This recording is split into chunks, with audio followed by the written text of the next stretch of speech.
এরকম অনুষ্ঠানে তো আমরা মাঝে মাঝে আসি, তো আজকে একটু বেশি ভালো লাগছে যেহেতু অ্যাওয়ার্ডটা পাচ্ছি। আসলে অ্যাওয়ার্ড হলে একটু সুন্দর করে সাজার সুযোগ পাওয়া যায়, এই জন্য একটু বেশি ভালো লাগে। আপনি তো এমনিতেই অনেক সুন্দর, আবার সুন্দর করে সাজার কি একটু দরকার? বিষয় আছে না, যে একটা প্রোগ্রামে আসলে একটু সেজে গুজে আসলে ভালো লাগে, নিজেকেও ভালো লাগে, সবারও ভালো লাগে। অ্যাওয়ার্ড পাচ্ছেন স্পেশাল কোনো কাজের জন্য কিনা? অবশ্যই মাঝে আমি একটা কাজ করেছি, মিউজিক ভিডিও, ওটার জন্য আমি অ্যাওয়ার্ড পাচ্ছি। ওইটা হচ্ছে পাপ্পা মজুমদার ভাইয়া সিঙ্গার, আর ওইটা ডিরেকশন ছিল চন্দন রায় চৌধুরী।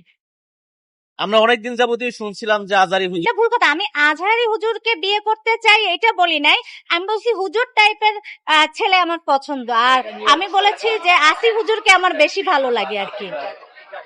আসিফ হুজুরকে বেশি ভালো লাগে, কত দূর এগুলেন একটু জানতে চাই। আসলে তার সাথে তো এখনো পর্যন্ত দেখাই হয়নি, আসলে ভালো লাগে। বিয়ে হবে কিনা এটা তো জানি না, বিয়েটা তো আল্লাহর কাছে। তো বিয়ে যদি হয়, আল্লাহ যার সাথে লিখেছে তার সাথে বিয়ে হবে আর কি। আসিফ হুজুর তো বিবাহিত, সেটা আমি সঠিক জানি না, আসলে উনি বিবাহিত কি অবিবাহিত আর কি। যদি অবিবাহিত হয় তাহলে আপনার কি হবে?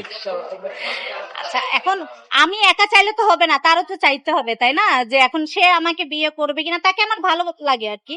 আর ওইভাবে আসলে আমি দেখি নাই যে হাজবেন্ড হিসাবে তাকে আমি বিয়ে মানে গ্রহণ করব কি না। আমি বলেছি হুজুর টাইপের ছেলে আমার পছন্দ, আর স্পেশালি আসিফ হুজুরকে আমার এমনি ভালো লাগে, দেখতে অনেক অনেক সুন্দর লাগে।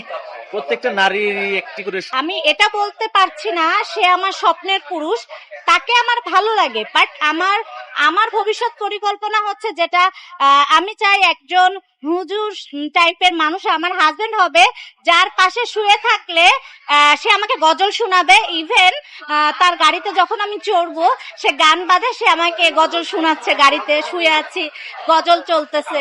এটা আমার ইচ্ছা যে এরকম মানুষ 5 ওয়াক্ত নামাজ পড়বে। আসলে হুজুর বললে